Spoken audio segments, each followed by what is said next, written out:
Hello and welcome everyone to the Gold and Silver Club end of week commodities review for the 3rd of October 2014, presented by myself, Phil Carr and Nick Kalsi at the Gold and Silver Club. Today we will be reviewing the latest developments in the commodities markets. We'll be analysing the week's performance. The live session will cover a end of week summary for the commodities markets. We'll be looking at the top trades of the week. We shall cover live market commentary and technical analysis. We'll also look at the week ahead, so the key events looking forward, and of course we'll be answering any questions you may have on today's session too. So we'll take a look very shortly at the technicals and how gold is doing just prior to non-farm payroll this afternoon. Before doing so, gold is hovering near 9-month lows as traders await the US non-farm payrolls data. So gold price ended the US trading session unchanged on Thursday ahead of the highly anticipated US employment report due out today. This week, gold continued to hover near 9-month lows as stronger US economics continue to support the US dollar. Traders are, of course, now shifting their focus towards September US employment report due for release today at 1:30 p.m. BST, 8:30 a.m. Eastern Time.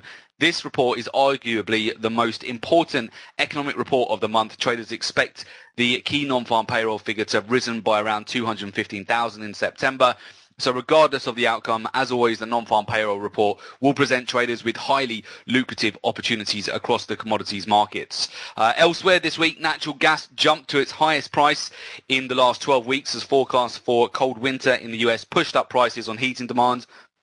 Natural gas touched $4.159 per million British thermal units on Wednesday, its highest intraday price since July the 10th of this year. In other commodities, coffee price rallied on Thursday towards a 2-year high as forecasts for further dry weather in Brazilian growing areas continues to raise concern over the country's 2015 harvest. We'll take a look at that very shortly. Coffee futures for December soared 6.7% to 213.75 a tonne, its highest price since early 2012. Coffee is up by a massive 81% so far this year, with further upside expected. We'll certainly take a look at that on the technicals very shortly. Right, before we go into the top trades of the week and have a look at some live market analysis prior to non-farm payroll, I'm Phil Carr, professional trader, trainer and speaker. I'm the co-founder and director of the Gold and Silver Club. I specialize in teaching people how to make money from trading the most lucrative financial markets in the world. So gold, silver, oil, natural gas, the agricultural commodities. I've trained thousands of individuals to become independent traders and successfully manage their own investment portfolio, and I'm responsible for the research and development of the Gold and Silver Club trademark strategies that have a proven track record of generating returns for traders. Also a regular contributor to a number of financial publications, speak at numerous trading seminars, webinars and workshops. Joining me in running the Gold and Silver Club is Nick Kalsi, professional trader, investment analyst and speaker. Nick began his career within private wealth management in 2002 before making the transition into proprietary trading, and prior to co-founding the Gold and Silver Club, spent several years coaching professional fund managers and traders internationally for some of the world's top-tier hedge funds and investment banks. And through his first-hand relationship with some of the world's most successful traders, discovered the formula, mindset and tools that can give any individual the definitive edge to trade in any economy. Also regularly writes for a number of global business and financial publications. We've appeared frequently on financial television. So just having a look at the gold price at the moment, we are actually currently trading at $1,206 an ounce and 67 cents. So we're very near here to 9-month lows at the moment, very close to a key 1200 zone. So we'll take a look at that on the technicals very shortly. Before we do so, there's been some lovely trades this week. So we'll have a look at the top trades of the week using the Gold and Silver Club's signature trading strategies. So first of all, we had a great sell short opportunity earlier on this week. So very simply, a risk on that for 85 points at $850. Risk for a profit of 175 points, so $1,750 for a nice 2-to-1 risk. Very straightforward continuation trade. Brent crude oil sold off dramatically this week when it came up and tested a resistance channel. The risk on this trade was great, 60-point risk, so $600 risk for each lot traded for a profit of 350 points, so $3,500 profit for a 5-to-1 on Brent crude oil. shorting that from a major resistance zone. And also natural gas, we had a lovely trade opportunity and a continuation from yesterday's storage inventories. The risk on that was 75 points, so $750 risk for a profit of 180 points, or 1,800 US dollars profit for a 2-to-1. So there's been some great trades this week on the metals and the energies. What we'll do now, we'll just take a look at how the markets are looking prior to non-farm payroll this afternoon. So the first market we shall take a look at will be the US dollar index. First thing to note on the US dollar index is we are still maintaining a very strong upward trending channel here. So this will definitely be impacted severely by today's NFP statement. You can see the very strong trend channel we have at the moment. We did get a bit of a pullback yesterday back to the 85.50 zone. The market continues to find support and stay within an overall upward trend. This is why we're putting pressure on gold as well at the moment. So the US dollar is certainly one you want to keep an eye on this afternoon. If we do break above the highs here, above 2-year highs actually, would be a break above the 86.33 level, we will see further pressure for the metals. Gold looking very interesting now. You can see gold just putting in lower highs here as we continue to consolidate. So you can see very clearly the formation that we're getting at the moment, and the key support zone that we've got on gold currently is just sitting at this 1204 level. Okay, so that is the key level that we're very, very interested to test and potentially break today. So you can see gold looking quite weak at the moment with these lower highs and also this flat support zone at the moment. So we'd be looking at either two scenarios here, either for a breakout out of this downward trending channel from the non-farm payroll and get supported around the 1200 zone, so we would have a big move to the upside here, retesting the 1220s, or we'll get a breakdown and ultimately we'll be looking to come down to the next key levels of support here. Okay, that's what we'll be looking at the moment, especially for non-farm payroll this afternoon. So gold definitely will be a major focus. If we look at silver as well, very similar scenario here on silver. Silver's got a very strong downward trending channel. You can see the correlation here with both gold and silver. Again, there's a very key level of support on silver to break down from now, $16.85 an ounce. Very clear downward trending channel on the silver market as well. So we're expecting on non-farm payroll either a breakout out of this zone or just a continuation. We would favour a continuation and sell short. That is the path of least resistance at the moment for non-farm payroll, to just break down for both gold and silver. However, on non-farm payroll announcements, if we are going to get any breakouts to the upside, that's when we would get them, particularly if we were to get any poor figures coming out of the US. We could see dramatic breakout to the upside. So we'll definitely be monitoring this afternoon for non-farm payroll. Very similar situation with copper as well.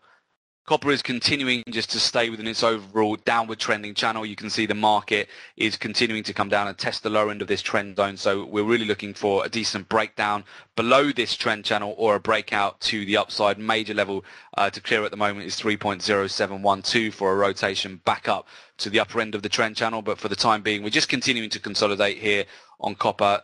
Similar to gold and silver, we're sitting right at the support zone here, so 3.0248. So we'll either be looking for a breakdown in price or a break back up to this 3.017 resistance. If we look at natural gas has been a great market to day trade whilst it stays contained within this trend channel. We had another opportunity earlier on this week again when we formed a doji right at this resistance zone to take a sell short, and this was further compounded by yesterday's natural gas storage inventories, which were bearish for natural gas. We had a move back down to lower end of the trend channel, and at the moment we'll just be looking. We've got an interesting setup actually here on the daily starting to develop. We'll be looking potentially for a rotation back up to the upper end of the resistance channel now on natural gas. If we look at the wheat and the corn market, both looking very interesting at the moment. So corn still very much staying within its overall downward trending channel at the moment on corn. So there's lots of opportunities to just continue to sell short, both on retracements back to the resistance and also breaks of support. And the wheat market is looking quite interesting at the moment. Wheat is continuing to consolidate sideways for the last week or so. We did get a temporary break to the upside yesterday. You can see we produced an inverse hammer here. So we'd like to see whether we'll just continue selling off here and have a continuation of the downward trend, or whether wheat is trying to build a base here in order to break out and have a change of trend here as we come into October. Looking at the energies have provided us with certainly some very lucrative opportunities this week. for both intraday trades, but overall we've had intraday trades for buys and sells, but overall the major moves here have been with us just having a continuation of the downward trend here. You can see at the moment Brent crude oil has actually broken through now finally this downward trending channel. We've actually put a hammer in on the daily yesterday. It did come down to a major support zone, just the lows here of 91.55 where we have found some support. So very interested to see whether this afternoon on non-farm payroll we'll have a rotation back to the upper end of this trend channel here, or whether we'll just continue to sell off and take out the lows of this hammer that we put in on the daily. If we take a look here at light sweet crude oil, also very bearish this week. We've had some nice opportunities just to get in on these sells from these horizontal resistance channels. At the moment, the way we've closed on the daily here, we have formed a bit of a capitulation. We've had a nice hammer form on the daily here, so looks like oil is trying to form a little bit of a base here right now. You can see very clearly this whole support zone, which is still being quite strongly defended around the $90 per barrel. So again, this will be very interesting to see whether we get a move back up to the upper end of the trend channel this afternoon around the $94 per barrel, or whether we get a continuation for a sell-off here and we break low. You can see a new trend channel actually starting to develop here as well. So we'll be keeping an eye certainly on the energies this afternoon. If you have a look at platinum and palladium, both looking very weak at the moment. So palladium continuing to sell off and continuing to really follow gold and silver down here. We've got a major level of support at 760 that we've 760 level where the market is just getting supported at the moment, but if we do break lower, we've really not got much support at all here until the next major zone, which is about 180 points lower here at 744. So palladium, really the trend is your friend at the moment. We're just continuing to take advantage of rotations just via the metal complex at the moment, via both gold and silver, as well as the market continues to weaken with a strong US dollar. And platinum also broke through a major support zone. So you can see here platinum breaking through $1,291 an ounce, which was the lows going back to June 2013, looking very bearish here at the moment. So just the overall metals complex, lots of opportunities just to continue with the overall downward trend. But gold, definitely one to be watching today with the support zone. I'll come back and finish on that. Before we do that, just have a look at the coffee market. Coffee, you can see we've had a lovely breakout over this week, upward trend channel, which finally broke out to the upside, and we've actually cleared above now the 2014. You can see here the July 2014 highs. And we're coming really up to test the key resistance zone now. Actually, you can see that's just above at 216.65 will be the next key zone for coffee, but a tremendous breakout over the last week. We'll be looking again for price structure around that level for some day trade opportunities. So at the moment, just a lovely move that we've had on coffee. And finally, just to come back to it, gold, definitely one to watch. We're actually at 12.05 at the moment. You can see getting very close already, actually pre non-farm payroll, to breaking through support zone. So the support zone to break at the moment here is the lower $1,203.94 an ounce. You can see the market is already coming down to break that level. So this is going to be a very interesting FOMC to see whether gold does actually sell off and break down lower. Key zones below, of course, will be 1180, which will be the 2014 lows here. So that's going to be a very important zone for gold to test. Okay, so with that, we'll take a look at the major announcements coming up next week as well. A higher than expected reading should be taken as bullish for the US dollar, and a lower than expected reading should be taken as bearish. Then on Monday, the 6th of October at 3 p.m. BST, 10 a.m. Eastern Time, we have the CB Employment Trends Index. That report uses data from 8 labour market indicators which make up the Employment Trends Index. A higher than expected reading should be taken as bullish for the US dollar, while a lower than expected reading should be taken as bearish. On Tuesday, the 7th of October at 3 p.m. BST, 10 a.m. Eastern Time, we have the US JOLTS job report. The survey by the US Bureau of Labor Statistics helps measure job vacancies. It collects data from employers about their businesses, employment, job openings, recruitment, hires, and separations. A reading that is stronger than forecast should be taken as bullish for the US dollar, while a lower than expected reading should be taken as bearish. Then on Wednesday, the 8th of October at 3:30 p.m. BST, 10:30 a.m. Eastern Time, we of course have the US Crude Oil Inventories. That data reports the number of barrels of crude oil commercial firms have in their inventory. Commercial firms report those inventory levels to the Energy Information Administration on a weekly basis. A higher than expected reading should be taken as bearish for crude oil prices, while a lower than expected reading should be taken as bullish. Thursday, the 19th of October at 1:30 p.m. BST, 8:30 a.m. Eastern Time, we have the US initial jobless claims. That data measures the number of individuals who filed for unemployment insurance for the first time during the past week. So it is the earliest US economic data. Week-to-week numbers can be volatile. A higher than expected reading should be taken as bullish for the US dollar, and a lower than expected reading should be taken as bearish. And then finally, Thursday, the 9th of October, at 3:30 p.m. BST, 10:30 a.m. Eastern Time, we have the US natural gas storage report. So the Energy Information Administration, the natural gas storage report measures the change in the number of cubic feet of natural gas held in underground storage during the past week. A higher than expected reading should be taken as bearish for natural gas prices, while a lower than expected reading should be taken as bullish. So those are really the 6 key announcements we need to keep in mind over the following week. And of course, today the big one will be non-farm payroll. If you would like to take your trading to the next level, you can find out more about how to trade commodities and learn to trade commodities with the Gold and Silver Club. Very simply, courses are available at our international training centres and online. You can find out more about those and request information on the Gold and Silver Club coaching programs and live trading room. Very simply, go to www.jointhegoldensilverclub.com or contact us by telephone at our London, New York, Sydney, Johannesburg or our Budapest offices. So I'll leave those numbers on the screen for you very shortly.